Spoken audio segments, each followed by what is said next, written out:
चलिए इस वीडियो में बात करते हैं केमिकल काइनेटिक्स का। तो केमिकल काइनेटिक्स होता क्या है, रेट ऑफ रिएक्शन क्या होता है, उसको ग्राफिकली कैसे दिखाते हैं, उसको कैसे एक्सप्रेस करते हैं और उसका यूनिट क्या होता है, इसकी बात करेंगे।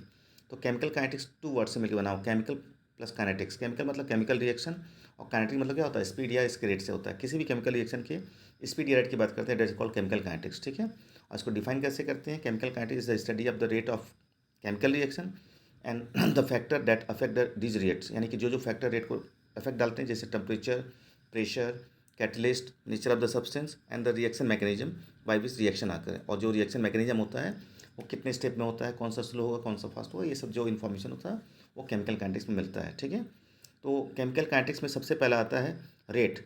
तो रेट आप जो होता है किसी भी रिएक्शन में, जब हम बात करते हैं तो रिएक्शन में क्या होता है, रिएक्टेंट या प्रोडक्ट होता है। तो जब भी आपका कोई केमिकल रिएक्शन होता है तो आपका टाइम के साथ क्या होता है, रिएक्टेंट डिक्रीज करता है और प्रोडक्ट इंक्रीज करता है। जैसे कि आप ग्राफ में देख सकते हो, ये जो आपका येलो वाला कर्व है वो आपका प्रोडक्ट का जो कि टाइम के साथ इंक्रीज कर रहा है, और ब्लू वाला क्या रिएक्टेंट का जो डिक्रीज कर रहा है। तो हम रेट को डिफाइन कर सकते हैं चेंज इन कंसंट्रेशन। देखिए आपका कंसंट्रेशन वर्सेस टाइम है ये ग्राफ। तो change in concentration per unit time of reactant और product is called as a rate of reaction. ठीक है ना, तो इसको ऐसे मैथमेटिकली ऐसे लिख सकते हैं, rate of reaction is increase in the product concentration upon change in time. Increase को लिखा है, प्रोडक्ट इंक्रीज करता है, और रिएक्टेंट का लिखेंगे तो सेम होगा but decrease in the reactant concentration हो जाएगा। ठीक है, अब देखिए इसको हम लोग एक जनरल रिएक्शन लिख के हम बताते हैं कि रेट को कैसे लिखते हैं। तो रेट बेसिकली टू टाइप का होता है, एक आपका एवरेज होता है। तो एवरेज जब लिखते समय डेल्टा यूज करेंगे, और इंस्टेंटेनियस होता है तो स्मॉल डी। तो एक रिएक्शन है आपका A plus B equal to C plus D.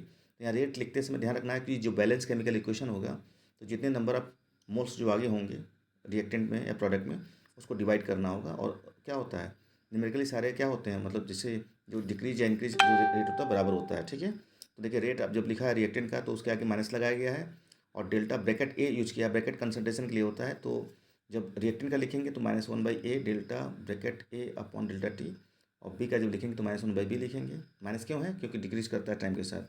और जब प्रोडक्ट का लिखेंगे तो प्लस में होगा, और बाकी सेम तरह से एक्सप्रेशन लिखेंगे। ठीक है, और इसी को जब इंस्टेंटेनियस में लिखते हैं तो डेल्टा डी में कन्वर्ट हो जाता है। क्लियर। अब इस यूनिट की बात करते हैं, तो ये आपको डिफिनेशन पता है, change in concentration per unit time होता है। तो कंसंट्रेशन यूनिट क्या होता है, मोल पर लीटर, और टाइम का सेकंड होता है, तो मोल पर लीटर पर सेकंड होगा। और इसको हम मोल पर लीटर को अगर हम मोलैरिटी में लिख देंगे तो मोलैरिटी पर सेकंड भी इसका यूनिट हो सकता है। ठीक है, तो आज के लिए इतना। आपको अगर वीडियो पसंद आए तो वीडियो लाइक कीजिएगा, चैनल सब्सक्राइब कीजिएगा। Thank you.